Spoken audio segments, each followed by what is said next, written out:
तो आप लोग ना कॉन्डम का ऐड देख लो, इनके लिए 18+ जैसा कोई सीन नहीं है। ये डोरेमोन और पोकेमन जैसे शो के बीच में भी कॉन्डम बेच रहे होते हैं। लेकिन असली दिक्कत तब आती है जब पूरी फैमिली साथ में बैठ के क्रिकेट मैच देख रही हो और अचानक से टीवी पे ऐड आ जाए, स्ट्रॉबेरी फ्लेवर्ड कॉन्डम। इतना जूसी के बिना मूड के भी मूड बना दे। उसके बाद पूरा माहौल बिगड़ जाता भाई साहब। सबसे पहले तो घर के बड़े मुंह फेर के बिना बात के कुछ काम में लग जाएंगे। लेकिन माँ बेचारी माँ होती है यार, वो ऐसे मुंह नहीं फेर सकती इनकी तरह, क्योंकि उन्होंने मुंह फेर लिया तो उनके बच्चे बिगड़ जाएंगे, तो ना पूरा ध्यान भटका देंगी कि अरे इतना ज्यादा टाइम हो गया और अभी तक मैंने सब्जी भी नहीं काटी इस मैच के चक्कर में। लेकिन मैं जब छोटा था ना तो हमें इन चीजों की इतनी समझ भी नहीं थी। मैं तो खुद कॉन्डम को कोई खाने की चीज समझता था। क्योंकि यार ऐड देख लो ना आप, सिर्फ टेस्ट की बात करते हैं, ये इतना चॉकलेटी, इतना जूसी, किसी भी बच्चे को यही लगेगा यार। मैं तो स्कूल टेस्ट में क्वेश्चन आया, नेम 5 एडिबल आइटम, मैंने कॉन्डम के 5 फ्लेवर लिख दिए। हाँ, मुझे क्या पता यार। लेकिन आजकल के बच्चे बहुत तेज हो गए हैं, इनको बचपन से ही सब पता है भाई साहब। मेरे चाचा का लड़का मात्र 7 साल का है। एक बार ऐसे ही टीवी पे ऐड आया कॉन्डम का, चाचा बेचारे ने मुंह फेर लिया। कहता आप क्यों मुंह फेर रहे हो, आपकी ही काम की चीज है ये, इस्तेमाल किया करो, कहीं हिस्सेदार ना ले आना, वरना 2 रूम का ही फ्लैट है, मैं तो शेयर नहीं करने वाला, आपको ही फुटपाथ पे सोना पड़ेगा। इसके बाद बेचारे चाचा शर्म से पानी पानी हो गए भाई साहब। और मैं इसके ना 2 गुने इस तक अपनी माँ से यही पूछता था कि माँ बताओ ना माँ, मैं इस दुनिया में कैसे आया। तो ना बड़े प्यार से बोलती थी कि बेटा तुझे ना भगवान की भेजी हुई परी अपने गोद में लेकर आई और मुझे देकर चली गई। और मैं यकीन मान लेता था। मुझे असली प्रोसेस का पता तब चला जब एक स्कूल जाते वक्त मुझे रास्ते में कॉन्डम का पैकेट गिरा हुआ मिला।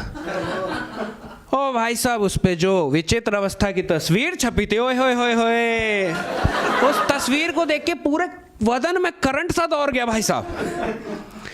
मतलब लाइफ में फर्स्ट टाइम मुझे ना वैसी वाली गुदगुदी का एहसास हुआ। उस दिन मेरे अंदर का ना बच्चा मर के एक मर्द ने जगह ले ली थी। तब समझ में आया कि अच्छा इसलिए कॉन्डम का ऐड आने पे बाप मुंह फेर लेता था।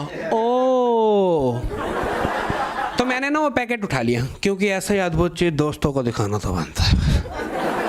और उस टाइम पे ना ये फोटोज ना बहुत रेयर होती थी। आज के टाइम की तरह इंटरनेट और स्मार्टफोन तो थे नहीं पहले। तो मैंने ना वो पैकेट उठा लिया, तो मैं स्कूल पहुंचा और मैंने अपने दोस्तों को फोटो दिखाई। भाई साहब उसकी आंखें फटी की फटी रह गई। एक दोस्त के तो हार्मोन्स ने ऐसा उछाल मारा को पागलों की तरह कॉन्डम के पैकेट को ही चूमने लगा भाई साहब। मतलब 1 घंटे के अंदर वो पैकेट पूरे स्कूल में वायरल हो गया था भाई साहब। हर क्लास के बच्चे फोटो देखने आ रहे थे लाइन में लग के, लड़के तो लड़के, लड़कियां बेचारी भी लाइन में थी। उन सबको भी शायद वही वाली गुदगुदी का एहसास हुआ था भाई साहब।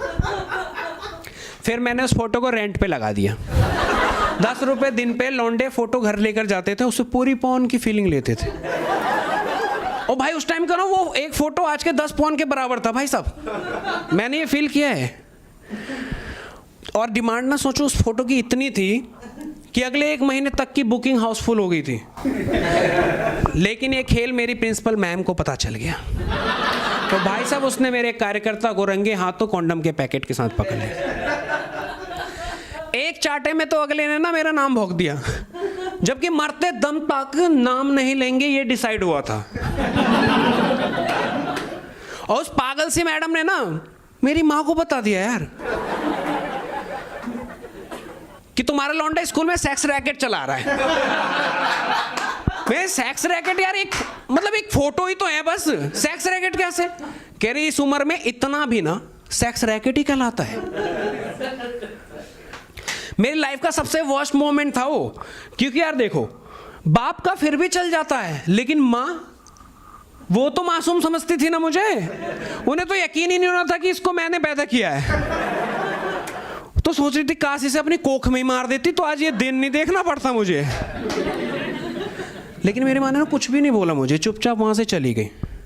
फिर कुछ दिन तक हमारे बीच में बिल्कुल भी बात नहीं हुई। वो तो ऐसे देखती थी मुझे कि ये वो नहीं है भाई साहब जिसको मैंने पैदा किया, ना ना ना, ये तो कोई और ही है।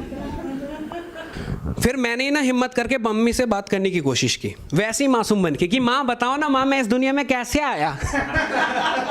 कहती है तू उस भगवान की भेजी हुई पड़ी से बेटा बहुत आगे निकल चुका है। अब तू अपना क्या, मैं इस दुनिया में कैसे आई ये भी बता सकता है।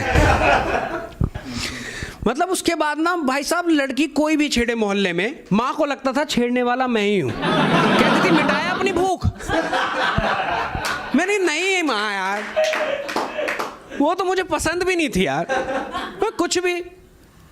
और आप देख लो ना, मतलब फॉरेन में ये सब बिल्कुल नॉर्मल है। मतलब वहाँ तो बचपन से ही बाप सिखा रहा होता अपने बेटे को हाउ टू सेक्स। लेकिन इंडिया में ऐसा कुछ पूछ भी लिया ना बाप से, उस दिन मौत है उस बच्चे की। और ऐसी मौत को समाज भी स्वीकार कर लेगी कि अच्छा हुआ भाई साहब मार दिया। बताओ आज ये पूछ रहा है, कल क्या क्या करता है ये तो। यहाँ पे सिर्फ लाइसेंस वाली गाड़ी ही चला सकते हो, शादी हो जाए उसके बाद चाहे तुम अगले की चीखें निकाल दो, कोई दिक्कत नहीं है। बाप ही उल्टा शाबाशी दे रहा होगा, मेरा खून है ये। और मतलब यार देख लो, मतलब अपने देश की आबादी देख के ना मुझे नहीं लगता कि हमें इन सब चीज़ों पे इतना ऑकवर्ड फील करना चाहिए। मतलब एक कॉन्डम लेते वक्त भी ना लौंडे ऐसे शर्मा रहे होते हैं ना, सबसे पहले केमिस्ट वाले को बिल्कुल कोने में बुलाएंगे, फिर उसके कान में बोलेंगे भाई साहब, ओ भाई साहब एक छतरी दे देना भाई साहब। और गलती से किसी केमिस्ट शॉप पे लड़की हुई ना, तो बंदा कॉन्डम की जगह कफ सिरप खरीद के चला जाएगा। मैं खुद कॉन्डम को ना घर से 5 किलोमीटर दूर वाले केमिस्ट शॉप पे जाके खरीदता था। लेकिन एक बार मेरे पास इतना टाइम नहीं था, तो मैंने अपने फैमिली केमिस्ट वाले के पास कॉन्डम लेने चला गया। और जानने वालों की ये दिक्कत होती है कि उनकी नज़र में होता है अगला चूतिया। उसको लगता ही नहीं है कि अगले की गर्लफ्रेंड हो भी सकती है।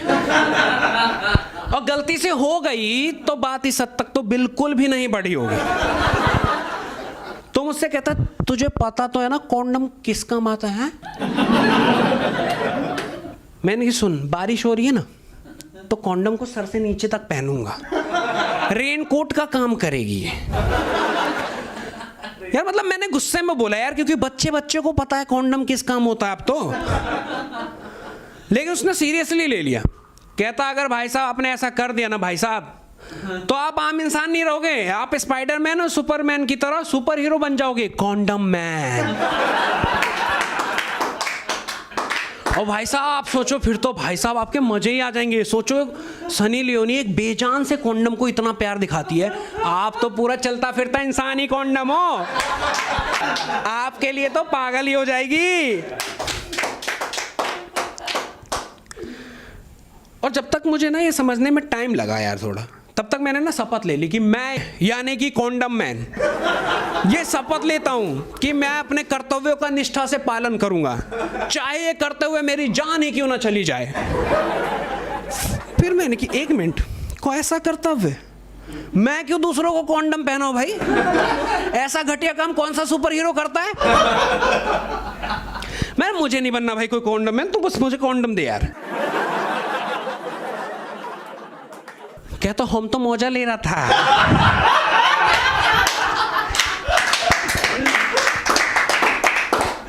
कहता हम तो मौजा ले रहा था। ऐसे एक बात बताओ, बाप बेटे दोनों कहाँ चढ़ाई करने जा रहे हो? नहीं मैं जा रहा हूँ, बाप का पता नहीं। मैंने एक मिनट, पापा कैसे मतलब? कहता है वो भी तो तेरा ही सेम फ्लेवर लेके गए, बताना थ्रीसम करोगे ना बाप बेटे? हैं थ्रीसम करोगे ना? रशियन लेके आ रहे हो, रशियन। मैंने कि एक बात बता, ऐसा कौन सा बेटा है जो अपने बाप के साथ थ्रीसम करने की सोचता होगा? मतलब ऐसा कुछ सोच के रूह कांप जा रही है भाई साहब। लेकिन उस दिन रियलाइज हुआ कि कॉन्डम बहुत काम की चीज है, वरना आज अपने बच्चे खिलाने की उम्र में ना अपने भाई को खिला रहा होता। और पहले के टाइम पे देख लो आप, जब कॉन्डम नहीं थे भाई साहब, औरतों की पूरी जिंदगी से बच्चा पैदा करने में निकल जाते थे। मतलब घर के बड़े और छोटे बच्चे में 20-20 साल का एज गैप हो रहा है। कभी तो सास बहू साथ में प्रेग्नेंट हो जाती थी कभी कभी। मतलब आज के टाइम पे सोचो अगर ऐसा कुछ होने लगे, मतलब उस बंदे पे क्या बीतेगी यार, जो प्रेग्नेंट बीवी और माँ दोनों को लेके हॉस्पिटल जा रहा होगा। मतलब उल्टा डॉक्टर ही सवाल कर देगा, भाई साहब ठीक है इसको आपने प्रेग्नेंट कर दिया, मान लिया, इस बेचारी बुढ़िया को किसने कर दिया? ये कोई उम्र है ये सब करने की?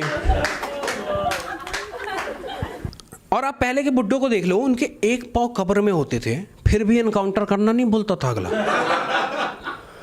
भाई साहब बुढ़िया को प्रेग्नेंट करके पूरे गांव में मूंछ पे ताव देके घूम रहा है। शुक्र है आज के टाइम पे कॉन्डम की वजह से यार, मतलब इस बुड्ढों का कुकर में छुप के ऐसी अनचाही औलाद तो नहीं आती। तो यार बहुत ही इंपॉर्टेंट चीज है ये हमारी लाइफ का, तो यूज किया करो और प्राउडली कहो कि we are a common man.